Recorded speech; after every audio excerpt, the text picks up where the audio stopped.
നമ്മൾ ഇന്നലെ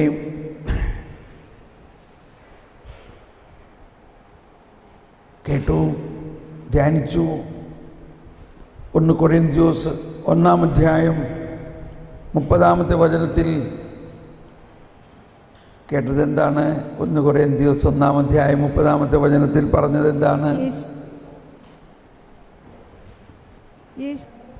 യേശുക്രിസ്തുവിലുള്ള നമ്മുടെ ജീവിതത്തിൻ്റെ, യേശുക്രിസ്തുവിലുള്ള നിങ്ങളുടെ ജീവിതത്തിന്റെ ഉറവിടം അവിടുന്നാണ്.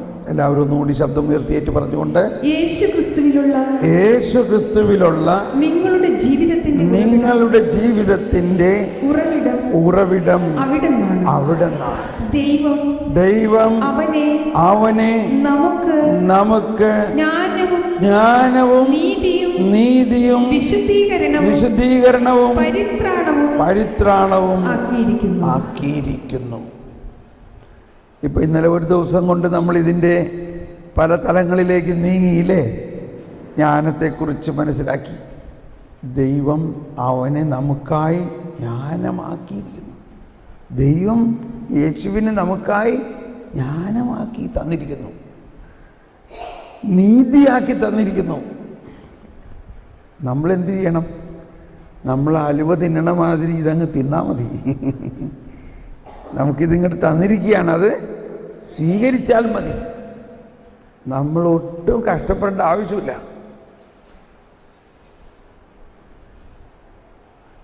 പക്ഷെ നമുക്കതൊന്നും പറഞ്ഞാൽ സമാധാനമാവില്ല. നമ്മൾ കുറേ കഷ്ടപ്പെട്ട് ശരിയാക്കിയില്ലെങ്കിൽ ഒന്നും ശരിയാവില്ല എന്നുള്ള ഒരു രീതിയിലാണ് നമ്മുടെ കിടപ്പ്. കഷ്ടപ്പെടണം. അതാണ് ഫരിസേയ മനോഭാവത്തിൻ്റെ ഒരു വശം. ഇത് ഞാൻ കുറേ പ്രാവശ്യം ഫരിസേയരെ പറയും, ഈശ്വരെ പറയും, നീതി പറയും. അപ്പോൾ നിങ്ങൾ വിഷമിക്കണ്ട കേട്ടോ. ആ ഫരിസേയനെ എങ്ങനെയെങ്കിലും ഉരിഞ്ഞു മാറ്റിയാലും മാറാത്ത ഒന്നാണെന്നാണ് യോഹന്നാൻ ക്രൂസെല്ലാം പറയുന്നത്. തൊലി ഉലിയണ മാതിരി ഉരിഞ്ഞാലും അത് പോകില്ല. അത്രയ്ക്ക് പ്രശ്നമുള്ളൊരു സാധനമാണ് നമ്മിലുള്ള ഫരിസേയൻ. അപ്പോൾ നമ്മളതിനെ പരിശ്രമിക്കുകയാണ്. എങ്ങനെ ഈ ഫരിസേയ അവസ്ഥയിൽ നിന്നും യേശു അവസ്ഥയിലേക്ക് മാറാം? ഞാനെല്ലാം പണ്ട് പ്രസംഗിച്ചിരുന്നത് പാപാവസ്ഥയാണ് നമ്മളിൽ മാറേണ്ടതെന്നാണ്. തീർച്ചയായിട്ടും പാപാവസ്ഥ മാറണം. പാപാവസ്ഥ മാറുന്നതിന് കർത്താവ് ഈശോ മിശിഹ പാപപരിഹാരം ചെയ്ത് കഴിഞ്ഞോ? അതാണ്. നമ്മൾ ആ സംഭവത്തെക്കുറിച്ച് പലപ്പോഴും ബോധവാന്മാരാകുന്നില്ല എന്നുള്ളതാണ്. പലരും വാട്സപ്പിലും അവളുടെയൊക്കെ വെച്ച് ഞാൻ അങ്ങനെ ചെയ്യണം, ഇങ്ങനെ ചെയ്യണം, ദണ്ഡവിമോചനത്തിന് വേണ്ടി പ്രാർത്ഥിക്കണം, ശുദ്ധീകരണ സ്ഥലത്തെ ആത്മാക്കൾക്ക് വേണ്ടി പ്രാർത്ഥിക്കണം, അവർക്ക് വേണ്ടി ഇതൊക്കെ പറയണ കേട്ട് കഴിഞ്ഞാൽ നമ്മുടെ പ്രാർത്ഥന കൊണ്ടാണ് ഇവരൊക്കെ സ്വർഗത്തിൽ പോകണമെന്നുള്ളതാണ്. കർത്താവ് ഈശോ മിശിഹ എന്ത് ചെയ്തു എന്നുള്ള കാര്യം മറന്നുപോയി. കർത്താവ് ഈശോ മിശിഹ എന്ത് ചെയ്തു? എല്ലാം ചെയ്തു.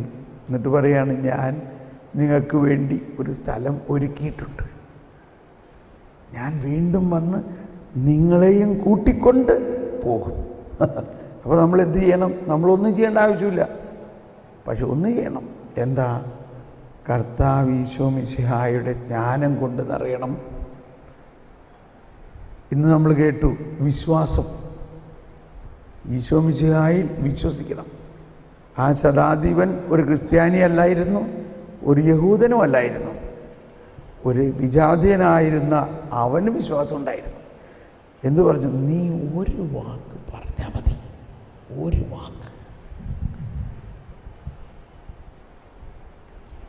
ഞാനും ഒരു ഫരിസേയനാണേ, ഇല്ലേ? എന്നിലുള്ള ഈ ഫരിസേയ മനോഭാവം പോണില്ല. ഇപ്പം ഞാൻ പറയാൻ പോണത് ശരിക്കും ഒരു ഫരിസേയനെ പോലെ തന്നെയാണ്. പക്ഷെ ഒരു കാര്യം വെളിപ്പെടുത്താൻ വേണ്ടിയാണെന്നുള്ളതിൻ്റെ പേരിൽ എന്നോട് ക്ഷമിക്കണം. ഞാനിങ്ങനെ ടെലിവിഷനിലൊരു പ്രഭാഷണം കേട്ടുകൊണ്ടിരിക്കുകയാണ്. അപ്പോൾ അതിലൊരാൾ പറയുകയാണ്, ഒരു കാര്യം സാധിക്കാൻ വേണ്ടി ഞാൻ എന്നോട് ചെന്നപ്പോൾ ഞാൻ പറഞ്ഞു, ഒരു 15 പ്രാവശ്യം വിശ്വാസ പ്രമാണം ചെല്ലും. അങ്ങനെ കുറച്ച് ദിവസം 15 വിശ്വാസ പ്രമാണം വെച്ച് ചെല്ലുമ്പോൾ നിൻ്റെ കാര്യം സാധിക്കും. ഇത് കേട്ടുകൊണ്ടിരുന്നപ്പോൾ ഞാൻ ആലോചിച്ച് നല്ല കാര്യമല്ലേ? വേറെ ഒന്നും പറയാനില്ല. 15 വിശ്വാസ പ്രമാണം ചൊല്ലിയ കാര്യം സാധിക്കുമെങ്കിൽ. പക്ഷേ എൻ്റെ ഉള്ളിൽ നിന്ന് കർത്താവ് മന്ത്രിക്കുകയാണ്. ആ ശതാധിപൻ പറഞ്ഞത് കേട്ടോ?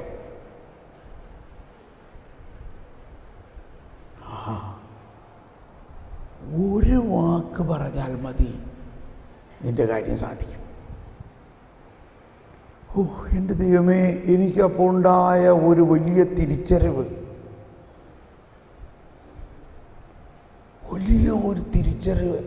അഥവാ ഒരു ജ്ഞാനം എനിക്ക് കിട്ടി.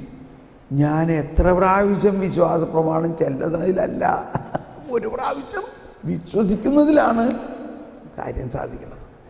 ഞാൻ എത്ര പ്രാവശ്യം വിശ്വാസ പ്രമാണം ചെല്ലുന്നതിലൂടെയല്ല, മറിച്ച്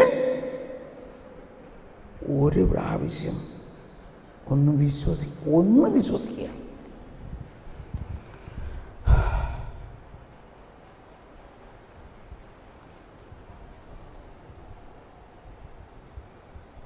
ഇപ്പോൾ നമ്മളുടെ നവീകരണമെല്ലാം വളരെയധികം വർഷമായി. 50 വർഷം ഗോൾഡൻ ജൂബിലി ആഘോഷിക്കുമ്പോഴും നമ്മൾ 15 പകരം 33 പ്രാവശ്യം വിശ്വാസ പ്രമാണം ചെല്ലേണ്ട അവസ്ഥയിലാണ് നിൽക്കണേ.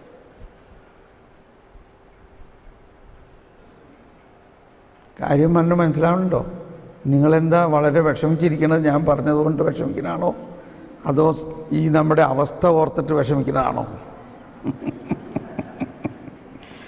എനിക്ക് ഭയങ്കര വിഷമമാണ് സത്യത്തിൽ നമ്മുടെ ഈ അവസ്ഥ. നമ്മളിങ്ങനെ നമ്പർ കൂട്ടി പോവുകയാണ്. ഈശോ പറയാണ്, കണ്ടോ, ഇതുപോലെ ഒരു വിശ്വാസം ഈ ഇസ്രായേലിൽ പോലും ഞാൻ കണ്ടിട്ടില്ല. അപ്പം അയാൾക്ക് എങ്ങനെ ഇത് കിട്ടിയത്? അയാളൊരു യഹൂദനുമല്ല, ക്രിസ്ത്യാനിയുമല്ല. അയാൾക്ക് എങ്ങനെ ഇത് കിട്ടി ഈ വിശ്വാസം?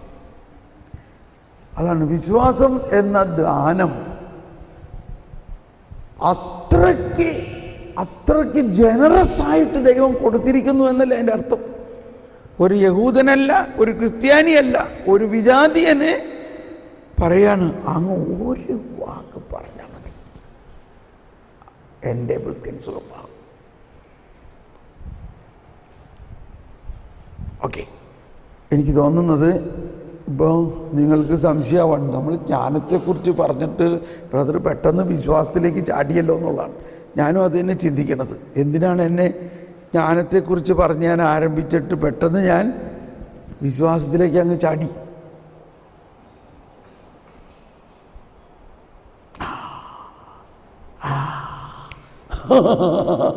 മനസ്സിലായി. ഇപ്പം നമ്മൾ 1 കൊറിന്ത്യസ് 1 1 കൊറിന്ത്യസ് 2 വരാൻ. 1 കൊറിന്ത്യസ് 2 വന്നേ. 1 കൊറിന്ത്യസ് 2-ാം അധ്യായത്തിൽ 5-ാമത്തെ വചനം. Praise the Lord.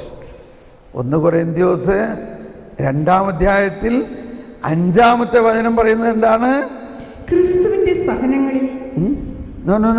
1 കൊറിന്ത്യസ് 2-ാം അധ്യായം 5-ാമത്തെ വചനത്തിൽ പറയുന്നത്, നിങ്ങളുടെ വിശ്വാസത്തിന്റെ അടിസ്ഥാനം മാനുഷിക വിജ്ഞാനമാകാതെ ദൈവശക്തിയാകാനാണ്.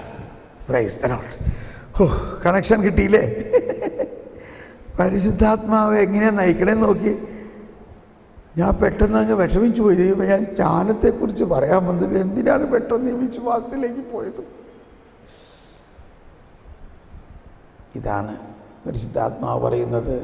നമ്മുടെ എന്ന് പറഞ്ഞ എല്ലാവരും ഒന്ന് ഏറ്റു പറഞ്ഞത്, നിങ്ങളുടെ വിശ്വാസത്തിന്റെ അടിസ്ഥാനം മാനുഷിക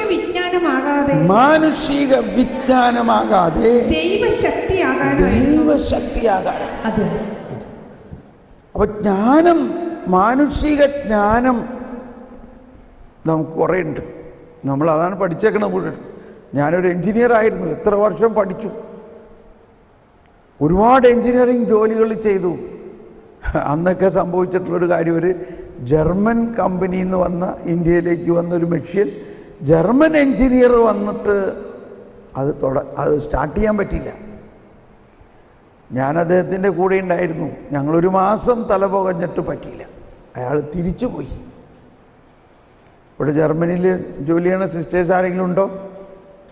ജർമ്മനിയിൽ ജോലി ചെയ്യണ സിസ്റ്റേഴ്സ് ആരെങ്കിലും ഉണ്ടോ ഇവിടെ? ഉണ്ടോ?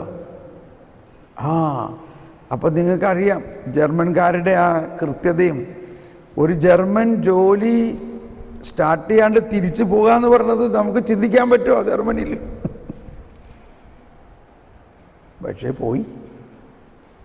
അത് കഴിഞ്ഞപ്പോൾ ഈ ഇന്ത്യൻ എഞ്ചിനീയർ അവിടെ ഇരുന്നിട്ട് അത് കർത്താവേ, അങ്ങയുടെ ജ്ഞാനത്തിന് സാധിക്കാത്തതായിട്ടൊന്നുമില്ല. അന്നാണ് ഞാൻ ഇപ്പോഴും കൃത്യമായിട്ട് ഓർക്കുകയാണ്. ഞാനൊരു യങ് എഞ്ചിനീയറായിരുന്നു, ചെറുപ്പം. എനിക്ക് ആദ്യമായിട്ട് ഒരു ഉൾക്കാഴ്ച കിട്ടി. ദൈവത്തിൻ്റെ ജ്ഞാനത്തിന് അറിയാത്തതായിട്ട് വല്ലതുണ്ടോ? നമ്മൾ ഒരു മാസം മുഴുവനും തല പുകഞ്ഞ് പലതും ചെയ്തിട്ട് സാധിച്ചില്ല. അയാൾ തിരിച്ചുപോയി. ഞാൻ ഇങ്ങനെ പറഞ്ഞു, കർത്താവേ, അങ്ങേക്കെല്ലാം അറിയാമല്ലോ. ഞാൻ ഇപ്പോഴും ഓർക്കാണ്, അത് പറഞ്ഞപ്പോൾ അന്ന് വലിയ കരിസ്മാറ്റിക്കാരൊന്നും ആയിരുന്നില്ല ഞാൻ. എങ്കിലും എൻ്റെ അകത്ത് ഒരു ഭയങ്കര സന്തോഷം. ഞാൻ എന്തോ കണ്ടെത്തിയിരിക്കുന്നു. ഞാൻ കണ്ടെത്തി, ഈ പ്രശ്നത്തിന് സൊല്യൂഷനായി എന്നുള്ള ഒരു വിചാരമായി. കാരണം ദൈവത്തിന് അറിയാമല്ലോ ഇതിൻ്റെ ഒരു പോംവഴി. ഞാൻ അങ്ങനെ ഉള്ളിൽ ചിന്തിച്ചുകൊണ്ടിരിക്കേ ദൈവം എൻ്റെ മുഖത്ത് നോക്കി, ഈശോ എൻ്റെ മുഖത്ത് നോക്കി ഇങ്ങനെ ചിരിക്കണ ഒരു അനുഭവമാണ് ഉണ്ടായത്. ഈശോ എൻ്റെ മുഖത്ത് നോക്കി ചിരിച്ചിട്ട് പറയാണ്, ഇപ്പോഴെങ്കിലും നിനക്കിത് മനസ്സിലായല്ലോ, ഇപ്പോഴെങ്കിലും നിനക്കിത് മനസ്സിലായല്ലോ. എന്തു മനസ്സിലായെന്ന്? ദൈവത്തിനെല്ലാം അറിയാമെന്ന്. ഈ ഒരു മാസം മുഴുവനും ഞാൻ പരിശ്രമിച്ചത് മുഴുവനും എൻ്റെ ജ്ഞാനം, എൻ്റെ ബുദ്ധി, ഞാൻ പഠിച്ചിരിക്കണത്, ഞാൻ അതൊക്കെ അങ്ങനെ ചെയ്ത് ഇങ്ങനെ ചെയ്ത്, അവിടെ നോക്കി ഇവിടെ നോക്കി. ജർമ്മനിക്ക് 100 പ്രാവശ്യം ഫോൺ ചെയ്ത് ചോദിച്ചു, ഡിസൈൻ ഡിപ്പാർട്ട്മെൻറ്റിനെ ചോദിച്ചു, പ്രൊഡക്ഷൻ എല്ലാവരോടും ചോദിച്ചു. ആരോട് മാത്രം ചോദിച്ചില്ല?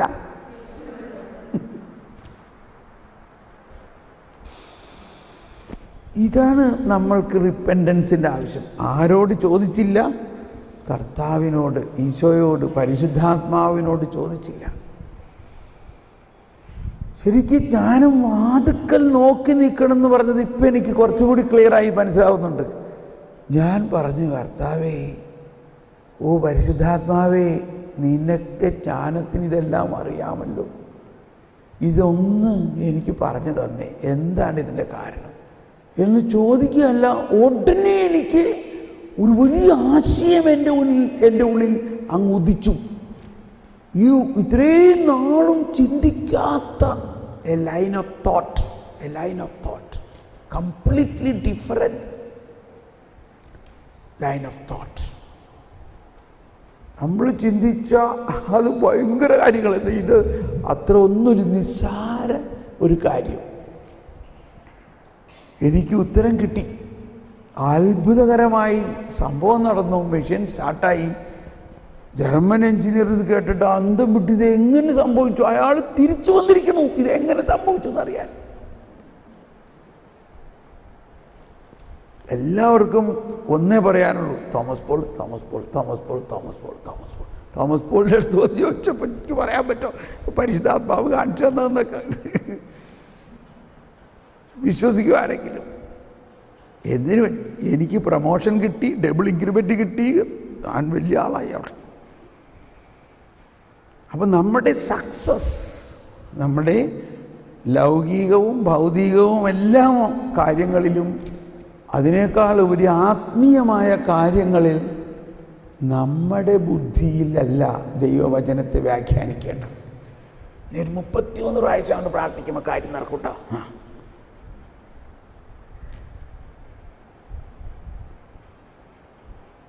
നമ്മൾ അവിടെ എത്തിയിട്ടുള്ളൂ ഇപ്പോൾ. അതെന്താ? മാനുഷികമായ ജ്ഞാനമാണത്, മാനുഷികമായ ജ്ഞാനം. എന്നാൽ ദൈവിക ജ്ഞാനം എന്താ പറയുന്നത്? നീ ഒന്ന് വിശ്വസിച്ചാൽ മതി. നീ വിശ്വസിക്കുമെങ്കിൽ ദൈവത്തിൻ്റെ മഹത്വം നീ കാണും. അപ്പം നമ്മുടെ വിശ്വാസം വളരണം. നമ്മുടെ വിശ്വാസം വളരണമെങ്കിൽ പ്രധാനമായൊരു കാര്യം, നമ്മുടെ വിശ്വാസം ദൈവിക ജ്ഞാനത്തിൽ വളരണം. ദൈവിക ജ്ഞാനത്തിൽ വളരണം. ഇന്നലെ നമ്മൾ ഇത് വേറൊരു വശത്ത് കൂടി ചിന്തിച്ചായിരുന്നു. 1 കൊരിന്ത്യർ വിടല്ലേ, അവിടെ ഒരു കൈ വെച്ചുകൊണ്ട് എഫേസ്യോസ് 1:8 പണ്ട് എഫേസ്യോസ് 1:8 പറഞ്ഞുണ്ടോ, ഈ കൃപ അവിടുത്തെ ദൈവത്തിൻ്റെ ജ്ഞാനത്തിലും വിവേകത്തിലും അവിടുന്ന് തൻ്റെ ജ്ഞാനത്തിലും വിവേകത്തിലും നമ്മിൽ സമർത്ഥമായി ചൊരിഞ്ഞിരിക്കുന്നു. ഈ കൃപ എന്താ? ഈ കൃപയാകട്ടെ അവിടുന്ന് തൻ്റെ ജ്ഞാനത്തിലും വിവേകത്തിലും നമ്മിൽ സമൃദ്ധമായി ചൊരിഞ്ഞിരിക്കുന്നു. ഞാൻ ഇന്നലെ പറഞ്ഞതൊക്കെ വീണ്ടും റിപ്പീറ്റ് ചെയ്യാന്ന് വിചാരിക്കണ്ട. ഇതിങ്ങനെയാണ്. ഇപ്പൊ നമ്മൾ കുറച്ചും കൂടി ക്ലാരിറ്റി കിട്ടുന്നുണ്ട്. ജ്ഞാനം, ദൈവിക ജ്ഞാനത്തിലൂടെ മാത്രമേ ദൈവിക രഹസ്യങ്ങളും വിശ്വാസത്തിൻ്റെ ആഴമായ ബോധ്യങ്ങളിലേക്ക് വരുള്ളൂ. ഈ കം ബാക്ക് ടു കൊരിന്ത്യസിലേക്ക് വരാം. 1 കൊരിന്ത്യർ 2 പറയുന്നത് ഒന്നുകൂടി വായിച്ചേ. നിങ്ങളുടെ വിശ്വാസത്തിന്റെ അടിസ്ഥാനം മനുഷ്യ വിജ്ഞാനമാകാതെ ദൈവശക്തിയാകാനായിരുന്നു അത്. എന്താ ഈ അടിസ്ഥാനം എന്ന് പറഞ്ഞ അർത്ഥം? അടിസ്ഥാനം എന്ന് പറഞ്ഞാൽ ഫൗണ്ടേഷൻ. ഇപ്പൊ ഈ പള്ളി ഇവിടെ പണിയാൻ തീരുമാനിച്ചു. അപ്പോൾ അതിനൊരു അടിസ്ഥാനം കിട്ടും. നമ്മളിപ്പോൾ തീരുമാനിക്കുകയാണ് ഇതിൻ്റെ മുകളിൽ നമുക്ക് 2 നിലയും കൂടി പണിയാം എന്ന് വിചാരിച്ചാൽ പണിയാൻ പറ്റുമോ? പറ്റുമോ? പണിയാൻ കുഴപ്പമൊന്നുമില്ലായിരിക്കാം, പണിയാം. പക്ഷെ ഉടനെ ചിന്തിക്കും, അതിനുള്ള അടിസ്ഥാനം ഉണ്ടോ ഇതിന്? ഇത് ഈ ഒരു ലെവലിൽ പണിയുന്നതിനുള്ള ഫൗണ്ടേഷനെ ഇട്ടിട്ടുള്ളൂ. ഒരുപക്ഷെ ഇതൊരു 4 നില കെട്ടിടം ആകണം എന്നായിരുന്നു എങ്കിൽ അത് എന്ന് ചിന്തിക്കണമായിരുന്നു അടിസ്ഥാനം. അതോ ഇനി ഒരു 4 നില കെട്ടിടം ഇവിടെ പണിയണമെങ്കിൽ എന്ത് ചെയ്യണം?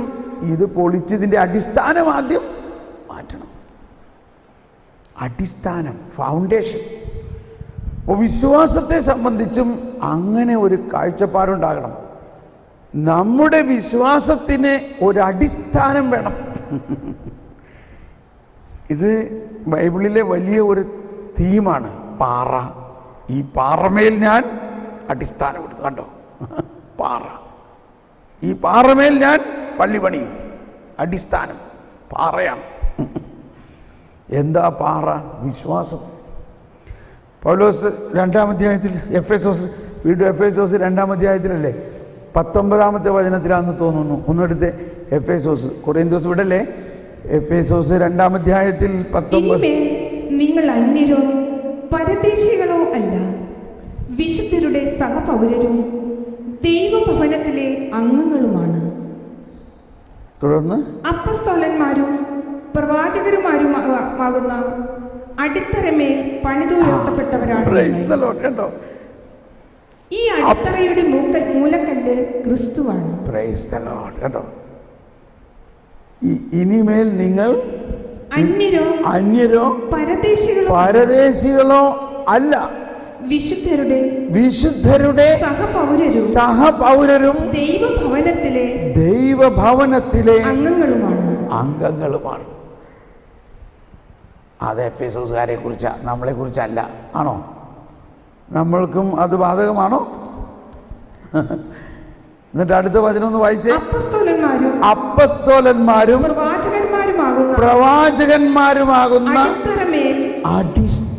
അടിസ്ഥാനം, അടിത്തറമേൽ പണിതുയർത്തപ്പെട്ടവരാണ്. ഈ അടിത്തറയുടെ മൂലക്കല്ല് ക്രിസ്തുവാണ്. അപ്പോൾ നമ്മുടെ വിശ്വാസത്തിൻ്റെ അടിസ്ഥാനം, ബേസിക് നമ്മുടെ പ്രവൃത്തിയൊന്നുമല്ല, പണിത ആളുടെ പ്രവൃത്തിയുമല്ല. പിന്നെ ആരുടെ പ്രവൃത്തിയാ? ക്രിസ്തുവാണ് നമ്മുടെ മൂലക്കല്ല് വിശ്വാസത്തിൻ്റെ. ആ ക്രിസ്തുവാകുന്ന മൂലക്കല്ല് ചേർത്ത് അപ്പസ്തോലന്മാരുടെ അടിസ്ഥാനത്തിൽ പണിതതിൻ്റെ മേലാണ് നമ്മുടെ സകല പണികളും. അതുകൊണ്ട് നമുക്ക് ഭയങ്കര പ്രോത്സാഹനം വേണം. ഇതൊരിക്കലും ഈ അടിസ്ഥാനം പോകില്ല. എത്ര നില വേണമെങ്കിലും പണിയാം. Price the Lord. എത്ര നില വേണമെങ്കിലും പണിയാം. Come back to Corinthians. അപ്പോൾ 1 കൊരിന്ത്യസ് 2 ഒന്നും കൂടി വായിക്കാം. നിങ്ങളുടെ വിശ്വാസത്തിന്റെ അടിസ്ഥാനം മാനുഷിക വിജ്ഞാനം അല്ലാതെ ദൈവശക്തിയാകാനായിരുന്നു അത്. അപ്പൊ നമ്മൾ വളരണമെങ്കിൽ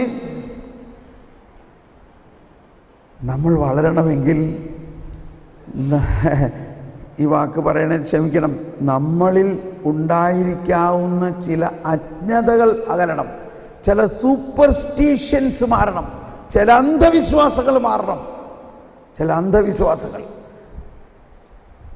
യോഹന്നാന്റെ അല്ലെങ്കിൽ മത്തായിയുടെ സുവിശേഷത്തിൽ 4-ാം അധ്യായത്തിൽ, കുറേ ദിവസം വിടരുത്, 4-ാം അധ്യായത്തിൽ 16-ാമത്തെ വചനത്തിൽ പറയുകയാണ്, അന്ധകാരത്തിൽ കുടികൊണ്ടിരുന്ന അന്ധകാരത്തിൽ സ്ഥിതി ചെയ്തിരുന്ന ജനങ്ങൾ വലിയ പ്രകാശം കണ്ടു.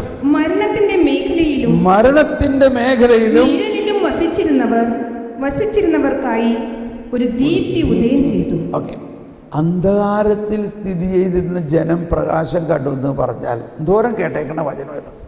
എന്താ അതിൻ്റെ അർത്ഥം? എന്താണ് അന്ധകാരം? നമ്മൾ ഉടനെ ചിന്തിക്കുന്നത് പാപമെന്നാണ്. അല്ല, അജ്ഞതയാണ്. അജ്ഞത, ഇഗ്നറൻസ്. എന്തിനെക്കുറിച്ചുള്ള ഇഗ്നറൻസ്? ആരെക്കുറിച്ചുള്ള ഇഗ്നറൻസ്? ദൈവത്തെക്കുറിച്ചുള്ള അജ്ഞത. വിശ്വാസത്തെക്കുറിച്ചുള്ള അജ്ഞത, ദൈവിക ശക്തിയെക്കുറിച്ചുള്ള അജ്ഞത. ആ അജ്ഞത മാറ്റുന്ന പ്രകാശം ഉദയം ചെയ്തിരിക്കുന്നു. അതാണ് കർത്താവ് ഈശോ മിശിഹ. ദൈവം അവനെ നമുക്കായി ജ്ഞാനമാക്കിയിരിക്കുന്നു. നക്ഷത്രം കെട്ടാറുണ്ട് നമ്മളില്ലേ? എന്താണ് നക്ഷത്രം? ക്രിസ്മസ് ആകാൻ പോകണം, ഡിസംബർ ആകുമ്പോഴേക്കും നക്ഷത്രം കെട്ടും. എന്താ ഈ നക്ഷത്രത്തിൻ്റെ അർത്ഥം? നക്ഷത്രത്തിൻ്റെ അർത്ഥം എന്താ? എന്തിനാ നക്ഷത്രം തൂക്കണേ? പൂജരാജാക്കന്മാർ നക്ഷത്രം കണ്ട് കുഞ്ഞിൻ്റെ അടുത്തേക്ക് വന്നു എന്നുള്ളതാണ് സൂചന. പക്ഷെ എന്താണ് ആ നക്ഷത്രത്തിൻ്റെ അർത്ഥം? ജ്ഞാനമാണ്. Very good, praise the Lord. ദൈവത്തെക്കുറിച്ചുള്ള ജ്ഞാനം. ഈ നക്ഷത്രം എന്താ അവിടെ കാണിച്ചു തരാം അല്ലേ? ഈ നക്ഷത്രം ആരെക്കുറിച്ചുള്ള ജ്ഞാനമാണ്? ദൈവത്തെക്കുറിച്ചുള്ള ജ്ഞാനം. എന്നിട്ട് ഈ നക്ഷത്രം മുകളിൽ കെട്ടി തൂക്കിയല്ലോ കർത്താവ്. ആർക്കെല്ലാം കാണാമായിരുന്നു? ലോകം മുഴുവനുമുള്ള എല്ലാവരും ആ നക്ഷത്രം കാണാമായിരുന്നോ ഇല്ലയോ? പക്ഷേ എന്തുകൊണ്ട് വെറും 3 പേര് മാത്രമേ അതിൻ്റെ അർത്ഥം മനസ്സിലാക്കിയുള്ളൂ? അവരാരായിരുന്നു? അവർ ക്രിസ്ത്യാനികളായിരുന്നോ? അന്ന് ക്രിസ്ത്യാനികളെ ഇല്ല. അവർ യഹൂദരായിരുന്നോ? ചിന്തിച്ചു നോക്കി. അല്ല, അവരാരായിരുന്നു? വിജാതീയരായിരുന്നു. വിജാതീയ രാജാക്കന്മാർ. പക്ഷെ എന്തുകൊണ്ട് അവർക്കത് മനസ്സിലായി? അവർ ജ്ഞാനികളായിരുന്നതുകൊണ്ട്. നക്ഷത്രം നമ്മൾ തൂക്കാറുണ്ട്. ഈ നക്ഷത്രവും ജ്ഞാനവും തമ്മിലൊരു ബന്ധമുണ്ടെന്നുള്ളത് നമുക്കറിയോ?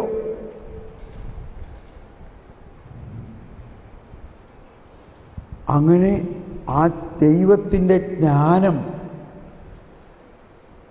ആ നക്ഷത്രത്തിലൂടെ അവരെ നയിച്ചു. അവർ ജെറുസലേമിലെത്തി. ആദ്യം തന്നെ അവർ വിചാരിച്ചു, ഈ പിറക്കാൻ പോകുന്ന രാജാവ്, സാധാരണ രാജാവ് എവിടെ പിറക്കുക?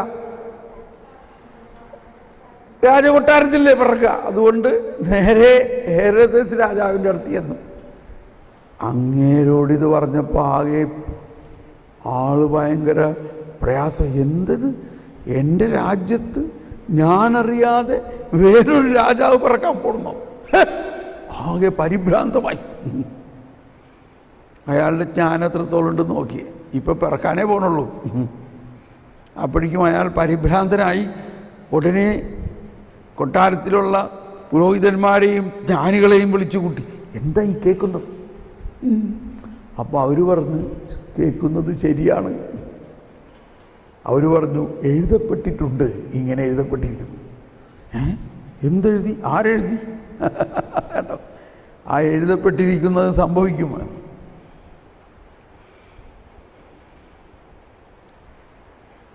അപ്പോൾ ജ്ഞാനികൾ പറഞ്ഞു, ഞങ്ങൾ പോയി നോക്കിക്കോളാം. അവരവിടെ നിന്ന് സ്ഥലം വിട്ടു. അപ്പോൾ രാജാവ് പറയാണ്, നിങ്ങൾ പോയി കണ്ടിട്ട് എന്നോട് വന്ന് വിവരം പറയണം, ഞാനും പോയി കാണാൻ. ഒരു കെണിയായിരുന്നു എന്നുള്ളത് ഇത്രയും ജ്ഞാനികളായിട്ട് പോലും അവർക്ക് മനസ്സിലായില്ല. അപ്പോൾ അങ്ങനെ ഈ രാജാക്കന്മാരെ നക്ഷത്രം വീണ്ടും നയിച്ചു. രാജാക്കന്മാർ ആ ഒട്ടകത്തിൻ്റെ പുറത്ത് ഇങ്ങനെ യാത്ര ചെയ്ത് ഇങ്ങനെ നീങ്ങി നീങ്ങി നീങ്ങി എവിടെയാണ് അടുത്ത കൊട്ടാരം? കൊട്ടാരമൊന്നുമില്ലല്ലോ. പിന്നെ നക്ഷത്രം നീക്കി നീക്കി കൊണ്ടുപോകുന്നത് ഒരു ഗ്രാമത്തിൽ, ബത്ലഹേമിൽ. അയ്യോ, ഇതൊരു ഒരു ഒരു ഒരു തൊഴുത്തിൻ്റെ മീതെ വന്ന് നിൽക്കണം. ഷോ, എങ്കിലും ജ്ഞാനം അവരെ നയിക്കുകയാണ്. അതെ, അതിൻ്റെ അകത്തൊരു പ്രകാശം കാണുന്നുണ്ടല്ലോ. അതിൻ്റെ അകത്ത് തലയൊക്കെ കുനിഞ്ഞങ്ങ് കയറിയപ്പോൾ ഇതാ രാജാതിരാജൻ പിള്ളക്കച്ചകളിൽ പൊതിഞ്ഞ് പുൽത്തൊട്ടിയിൽ കിടക്കുന്നു. അവർക്ക് ഒരു സംശയവും തോന്നിയില്ല. ഒരു സംശയവും തോന്നിയില്ല. അവർ ആരാധിച്ചു, താഴ്ന്നു വീണ് ആരാധിച്ചു. രാജകീയമായ സമ്മാനങ്ങൾ അവർ കൊടുത്തു. ഇതിനാണ് ജ്ഞാനം. ഇത് അവരുടെ മാനുഷികമായ എന്തെങ്കിലും ഒരു ലോജിക്കിലൂടെയാണോ? എന്ത് ലോജിക്കിലാണ് ഈ തൊഴുത്തിൽ ഈ പുൽത്തൊട്ടിയിൽ കിടക്കുന്ന ആൾ രാജാവാണെന്ന് മനസ്സിലാവും? എന്തെങ്കിലും ഒരു ലോജിക് പറയും.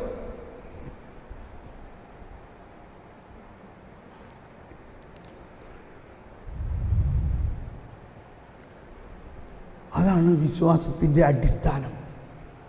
Beyond the Logix. നമ്മളെല്ലാം ലോജിക്കിലൂടെ ജീവിക്കുന്ന ആളുകളായി മാറിക്കൊണ്ടിരിക്കുകയാണ് ഇപ്പോൾ. പക്ഷേ ആ ലോജിക്സും റീസണിങ്ങിന് അപ്പുറത്ത് ആണ് വിശ്വാസം.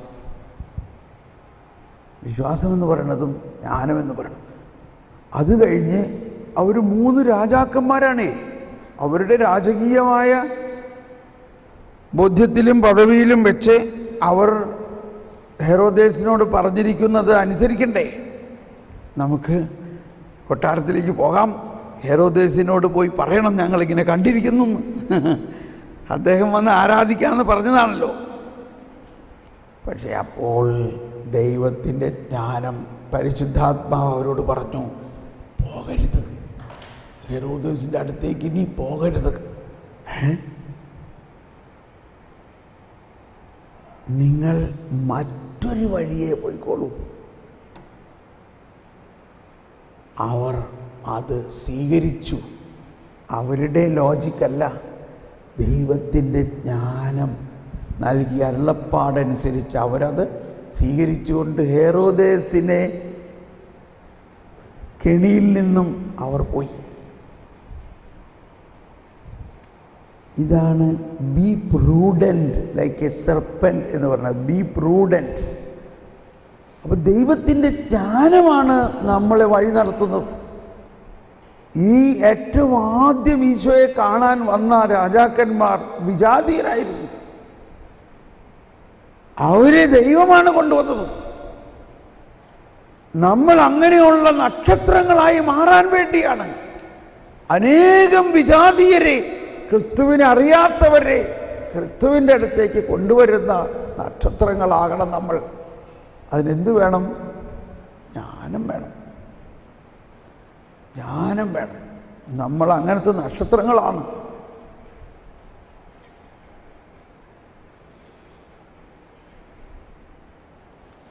കൊരിന്ത്യസ് 1 കൊരിന്ത്യസ് 2 അധ്യായത്തിൽ 7, 8 വചനം ഒന്ന് വായിക്കാം. അവിടെ രഹസ്യവും നിഗൂഢവുമായ ദൈവിക ജ്ഞാനമാണ് ഞങ്ങൾ പ്രസംഗിക്കുന്നത്. എല്ലാവരും ഉച്ചത്തിൽ വായിക്കുക.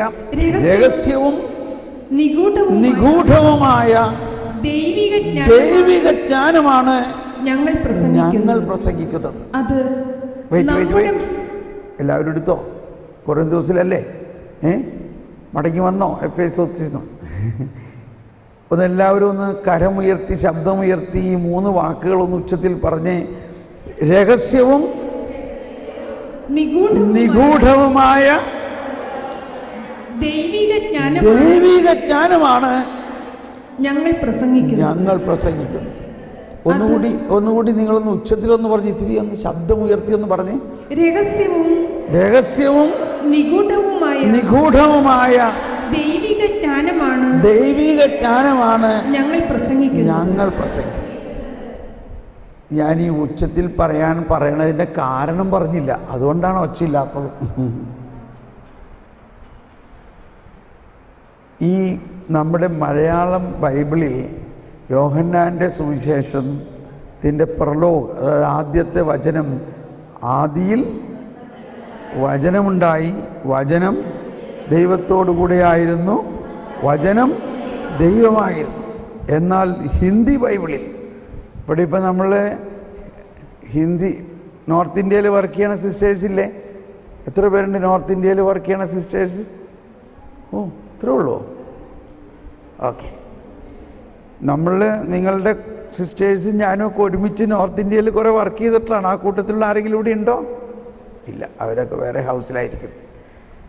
ബിലാസ്പൂർ, കോർബ, റായ്പൂർ, അവിടെയൊക്കെ മിഷനിൽ ഞങ്ങൾ വർക്ക് ചെയ്തിട്ടുള്ളതാണ് ഒരുമിച്ച്. എനിവേ, ഈ ഹിന്ദിയിൽ പറയുന്നത് എങ്ങനെയെന്ന് ആർക്കെങ്കിലും അറിയോ? അറിഞ്ഞൂടെ? ഹിന്ദി ഹമാരാ രാഷ്ട്രഭാഷ ഹേ, ആപ്കോ നഹീ മാലൂം? പിന്നെ നിങ്ങൾ എന്ത് മിഷനാണ് ചെയ്യാൻ പോകുന്നത്? ഹിന്ദിയിൽ യോഹന്നാൻ്റെ സുവിശേഷത്തിൻ്റെ ആദ്യ വാക്കുകൾ ആർക്കെങ്കിലും അറിയോ?